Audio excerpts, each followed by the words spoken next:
থমকে আছে আলোচিত রাজস্ব কর্মকর্তা মতিউর রহমানের বিরুদ্ধে জাতীয় রাজস্ব বোর্ড এনবিআর গোয়েন্দাদের অনুসন্ধান। এর মধ্যে মতিউর ও তার পরিবারের সদস্যদের আয়কর নথিও ফেরত দিয়েছে গোয়েন্দা সংস্থা সিআইসি। অভিযোগ উঠেছে দুদক কর্মকর্তা ও সাংবাদিক পরিচয় এনবিআর কর্মকর্তাদের ফাঁদে ফেলার। নগদের কাছে সব গ্রাহকই প্রিয়, তাই তো সারা দেশে ক্যাশ আউট চার্জ সবচেয়ে কম। সেগুলো যাতে আমরা এডিআর এর কাস্টমস কর্মকর্তা মতিউর রহমান ও তার স্ত্রী সন্তানের বিপুল সম্পদের তথ্য গণমাধ্যমে প্রচার হলে টনক নড়ে অর্থ মন্ত্রণালয়ের।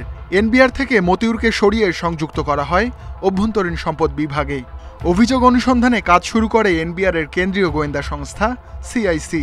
তথ্য যাচাইয়ে কর অঞ্চল থেকে মতিউর পরিবারের 5 সদস্যের আয়কর নথি তলব করেন গোয়েন্দারা। নথি বিশ্লেষণ করে সম্পদের একটি পরিস্থিতিপত্র তৈরি করা হয়। গোয়েন্দারা জানান, মতিউর বিষয়ে আর কোনো নির্দেশনা না থাকায় এ পর্যন্তই থেমে আছে কাজ। আয়কর নথিতে ফাঁকফোকর আছে কিনা তাও দেখা হচ্ছে না। তথ্য যাচাই বাছাই হচ্ছে না মাঠ পর্যায়েও সম্পদের। ইতিমধ্যে মতিউর পরিবারের বিরুদ্ধে অভিযোগ অনুসন্ধান শুরু করেছে দুর্নীতি দমন কমিশন দুদক। সংস্থাটির চাহিদার প্রেক্ষিতে আয়কর নথিগুলো কর অঞ্চলে ফেরত দিয়েছে সিআইসি। হঠাৎ করে থেমে যাওয়া যদি এটা একটা স্থায়ী রূপ ধারণ করে এবং বাস্তবে যদি এটাতে কোনো অগ্রগতি না হয়, তাহলে ধরে নিতে হবে যে এটা শুধুমাত্র প্রশ্নবিদ্ধ নয়, এটা আসলে লোক দেখানো কিনা, পেছনে যারা সুরক্ষাকারী আছেন, বংশীদার আছেন, তাদের প্রভাবটা এখানে কাজ করবে কিনা সেই বিষয়টা। ছাগলকাণ্ডের পর আতঙ্কে অনেক এনবিআর কর্মকর্তা, যার সুযোগ নিচ্ছে প্রতারক চক্র।